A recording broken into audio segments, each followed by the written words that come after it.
নমস্কাৰ, মই গুৱাহাটী মহানগৰীৰ পৰা মহা অনুভৱ হোম কেয়াৰ সাৰ্ভিস চেণ্টাৰৰ জৰিয়তে আপোনালোক সকলোকে জনাও যে যিসকল ব্যক্তি কাম কৰিবলৈ ইচ্ছুক তেওঁলোকে কথাখিনি যাতে ভালদৰে শুনি লয়। আমাৰ ইয়াত কামবোৰ যেনে যিসকল লোক অসহায় অকলে থাকে অৰ্থাৎ বৃদ্ধ বয়সস্থ লোক তেওঁলোকৰ চোৱা চিতাৰ বাবে বেবী কেয়াৰ মানে শিশু চোৱা চিতা আৰু কিছুমান কাম যেনে ধৰক ঘৰুৱা চোৱা চিতা য'ত নেকি ৰন্ধা বঢ়াৰ পৰা আৰম্ভ কৰি ঘৰ এখনৰ সমস্ত কাম কাজৰ দায়িত্ব ল'ব পাৰে তাৰ বাবে এগৰাকী পুৰুষ বা মহিলাৰ প্ৰয়োজন। সেই গৰাকী ব্যক্তিক আমাৰ ফালৰ পৰা থকা খোৱাৰ ব্যৱস্থা সম্পূৰ্ণৰূপে কৰি দিয়া হ'ব। এনেকুৱা ধৰণৰ কামবোৰ গতিকে যদি আপোনালোক কোনোবাই কৰিবলৈ বিচাৰে মোক যোগাযোগ কৰিব।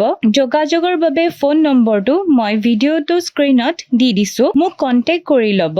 শেষত আপোনালোকে ভিডিঅ'টো সকলোৱে যাতে শ্বেয়াৰ আৰু ফলো কৰি দিয়ে। ধন্যবাদ।